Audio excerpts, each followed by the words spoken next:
Welcome back. I'm Victor Grimm, and I collect the moments when a person's perfect reality shatters into jagged pieces. We live in an age where we think we can delete our footprints. We clear our browser history, we use encrypted apps, and we think our secrets are locked behind a Face ID. But we forget that the machines we rely on are always watching. They are the silent witnesses to our movements, our habits, and our lies. Today's story is about a man named Julian. He didn't find a lipstick stain or a suspicious text. He simply took his car in for a routine software update. And what the dashboard told him wasn't just a glitch in the system. It was a map of a betrayal that had been happening right under his nose for 3 years. Sit back. Let the shadows grow long. Today, we look at the digital trail of a broken heart. Julian and Clara had what people called a high-performance marriage. Both were successful, both were driven, and both valued their independence. Every Friday, Clara took the SUV for her solo mountain drives, a way to decompress from her high-stress job in city planning. She said the silence of the woods cleared her head. Julian, a software engineer, respected that. He even made sure the car was always in peak condition for her trips. One Tuesday, Julian took the SUV to the dealership. It was a simple recall on the integrated GPS system. As the technician ran the diagnostic, he turned to Julian with a puzzled look. "Sir, did you know the backup cloud storage for your navigation is full? It hasn't been overwriting old data like it's supposed to. There are thousands of pinned locations here that aren't in your main history." Julian felt a slight prickle of curiosity. "Probably just my wife's hiking spots. Can you export the log to a drive for me? I'll clean it up manually." That evening, Julian sat in his home office. He opened the file, expecting to see trailheads and national park entrances. Instead, he saw a cluster of red dots in a residential neighborhood 2 hours away. A neighborhood Clara had no reason to visit. The timestamps were the most damning part. Every Friday for the last 3 years. She wasn't at the trailhead at 2 p.m. She was parked at 142 Oak Lane, and she stayed there until 8 p.m. Julian didn't confront her that night. He was a man of data. Data requires context. The next morning, while Clara was in the shower, Julian went out to the garage. He didn't look in her purse. He looked in the car. He looked in the places people forget to clean. Under the spare tire, inside the first aid kit, and finally, tucked deep behind the plastic paneling of the glove box. There, he found it. A small velvet box. He opened it, expecting a piece of jewelry. Instead, it was a key. An old-fashioned brass key with a plastic tag that had a single word written in Clara's elegant handwriting. Ours. The coldness that settled in Julian's chest wasn't anger. It was a strange, analytical clarity. He realized that for 3 years, he hadn't been sharing a life with Clara. He had been subsidizing a second one. Every tank of gas he filled, every insurance payment he made, was facilitating her journey to 142 Oak Lane. He spent the next few days like a ghost in his own home. He watched her. He watched the way she checked her watch on Thursday evenings. He watched the way she packed her hiking gear that he now realized never actually got dirty.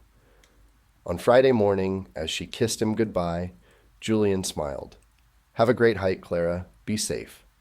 As soon as her car pulled out of the driveway, Julian got into his own vehicle. He didn't follow her closely. He didn't need to. He had the coordinates. He arrived at Oak Lane at 4 p.m. He saw the SUV parked in the driveway of a charming, secluded cottage. It looked like a postcard. It looked like a home. Julian walked up to the front door. He didn't knock. He took the brass key from his pocket, the one marked ours, and slid it into the lock. It turned with a smooth, sickening click. The house was empty, but the signs of life were everywhere. A half-finished bottle of wine on the counter, a pair of her shoes by the door, and on the mantel, a photo of Clara, not with Julian, but with a man he recognized as her former colleague from the city council. They were laughing. They looked settled. They looked happy. Julian didn't wait for them to return. He didn't want the drama of a mid-afternoon confrontation. He simply took the photo from the mantel, put it in his pocket, and left the brass key on the kitchen table. He drove home and waited. Clara returned at 9 p.m., smelling of pine and expensive wine.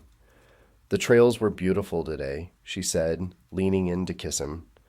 Julian stepped back. He reached into his pocket and pulled out the photo. He placed it on the kitchen island, right next to her car keys. "I went to the cottage, Clara," he said. His voice was quiet, almost conversational. "The key worked perfectly. It really is a lovely place. Ours, right?" The color drained from her face so fast it was like watching a candle blow out. She didn't try to deny it. You can't deny a key that fits the lock. "Julian, Don't," he interrupted. "The SUV is in my name. The insurance is in my name. The life you thought you were building there was paid for by me. I've already contacted the owner of the Oak Lane property. It turns out he didn't know his tenant was subletting to you under a fake name." Julian leaned forward, his eyes locking onto hers. "I gave you independence, Clara, and you used it to build a prison for our marriage. I'm not going to fight you for the house. I'm not going to fight you for the money. I'm just going to make you irrelevant." He handed her a single sheet of paper. It was a relocation agreement. He had already accepted a job offer in a different state. He had already signed a lease on an apartment she would never see. "You can have the cottage," Julian said, walking toward the door, "but you'll have to pay for the gas to get there yourself from now on." He walked out, leaving her standing in the kitchen with a photo of a life that no longer had a foundation. Julian didn't want a scene. He didn't want to scream at a door that was already closed. He understood that the greatest revenge isn't taking something away. It's showing the other person exactly what they've lost by giving them exactly what they wanted. We trust the people we love, and we trust the machines we use. But remember, every GPS log, every digital footprint, every hidden key is a silent witness, waiting for the right moment to speak. Clara's mistake wasn't the cottage or the colleague. Her mistake was forgetting that in a world of data, there are no secrets, only delays. I'm Victor Grimm. If you've ever found a digital footprint that led you to a truth you weren't ready for, share your story in the comments. I'm always adding to the collection.